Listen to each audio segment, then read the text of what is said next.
Lando Norris was less than 7 laps away from his maiden victory in Formula 1 after holding off a fast-charging Lewis Hamilton in Sochi. It all looked under control for the young Brit as the MCL 35M was keeping the Mercedes at bay on Sochi's long straights. But the entire Grand Prix turned on its head when the clouds opened up beside the Black Sea and the victory for Norris literally slipped out of his hands. A heartbreaking turn of events saw Norris go from P1 to P8, and that paved the way for Lewis Hamilton's historic 100th Grand Prix victory. The last 7 laps capped off what was a classic Russian Grand Prix, but it also left many drivers asking themselves what could have been. In this video, we're going to break down and analyze the crucial last few laps that decided this race, and ultimately whether it was Norris or his team who made the wrong decisions. Before we get into the video, we'd appreciate if you give this video a like and comment your thoughts on the 2021 Russian Grand Prix down below.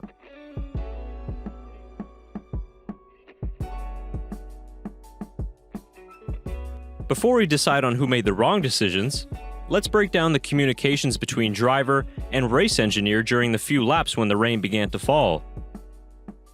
The rain really began to come down on the start of lap 46 when fans in the grandstand started to reach for their umbrellas. This observation was clearly evident to both Norris and Hamilton out on track. And Lando, umbrellas are going up. Spitting quite a bit. So track slippery in this area. The rain is on its way.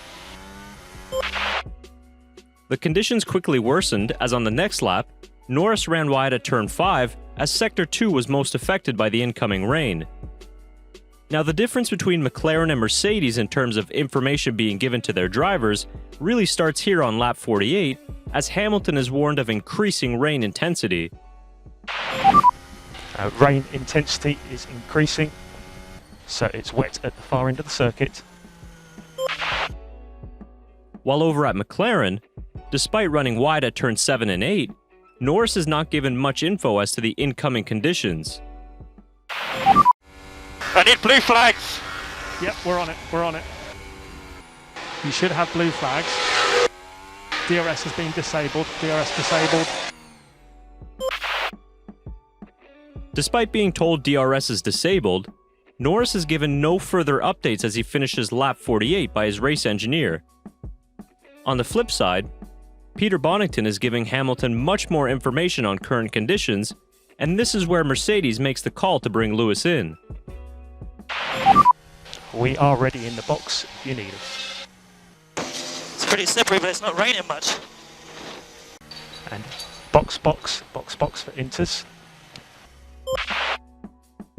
Now Hamilton ignores this order and continues down the main straight to start lap 49 in pursuit of Norris. At this time, drivers such as Bottas, Russell, and Ricciardo were coming into the pits for intermediate tires behind the race leaders. On lap 48, Norris's teammate Ricciardo reports that track conditions are crazy slippery and he makes the call to box for inters. Yeah, crazy slippery now. Daniel, copy. 5 laps after this. Do we need the inter? Yeah, I can't keep it on track. The hard, it's just got no temp. Copy, Daniel. We'll box. At the start of lap 49, Norris is given an update as to the tire choices of other drivers, while Hamilton is notified of the crossover time. Some cars are pitting for inter. Bottas has gone already. So this is the crossover time. In the middle of lap 49, Norris is given further track condition updates and is finally asked about his thoughts on a tire change. Track very slippery from here to turn 10, lots of cars going off. Yeah, shut up! Lando, what do you think about it inter? What do you think about it in inter? No! And this is where the race-winning decision was made on either side of the garage. Norris did not want to come into the pits, while on the other side, Mercedes made the firm call to bring Hamilton in, which he finally did on lap 50. So Verstappen has pitted for inters. Looks like Norris may as well. We have a free gap. So box Box, box. It stopped raining, man. So, box, confirmed. There's more coming. Although Hamilton had his doubts, Mercedes intervened and assured their driver that this was the right call to make. Further up the road, Norris was still committed to staying on slicks, but the gap to Hamilton was decreasing by a large margin as every corner approached. In the final sector on lap 50, Norris is still not called in by the team as they left the decision in the driver's hands. Okay, Lando, just to confirm, we have to be able to stay on track here. Are you happy to stay out on this tyre? By the time Lando's next radio message hits, his dream of a first F1 victory is over as heavy rain engulfed the Sochi Autodrome in Sector 2. It's so wet, boys. I got a box. I'm gonna shut. Yep, we're going to come in. I can't do this. We're going to come in. We're going to box. Hamilton overtook Norris just as he spun off the track, and the rest, as they say, is history.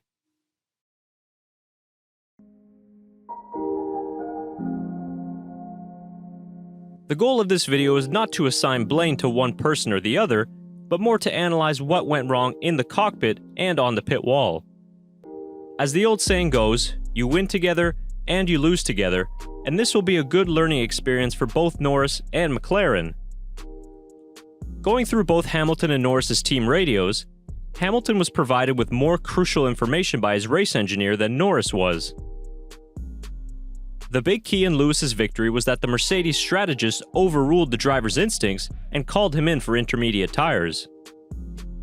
Even though Hamilton ignored the first call, Mercedes knew their information was correct and were adamant in their messaging that this was the right call. McLaren failed to do this with Norris as they let the driver make the decision himself. Although the driver has the best feel for the conditions, he does not have all the data at his fingertips like the team does.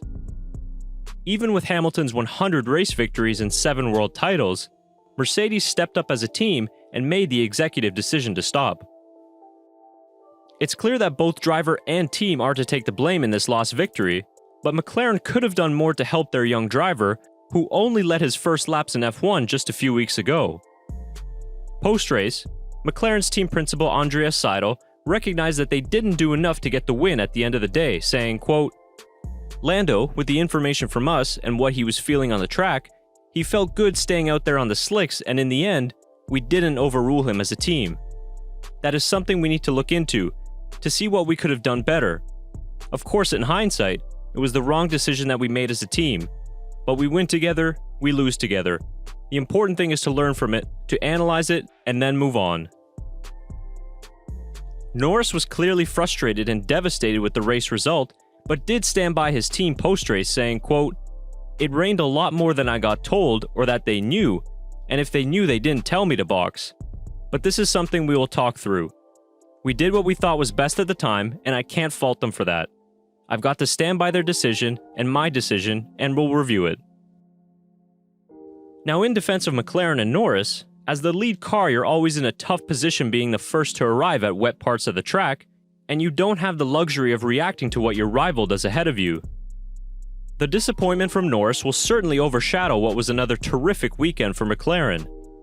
A maiden pole position for Norris was almost capped off with his maiden F1 victory, but it wasn't meant to be. McLaren were in race-winning positions for the second race in a row, and Norris can take a lot of positives out of how he controlled the lead of the race. But of course, with the positives also come the negatives, and that is all a part of the sport and the learning curve that comes with being a Formula 1 driver.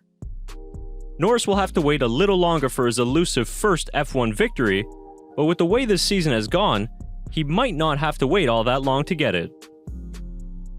So who do you think made the wrong calls at McLaren, and what did you make of the final few laps of the 2021 Russian Grand Prix?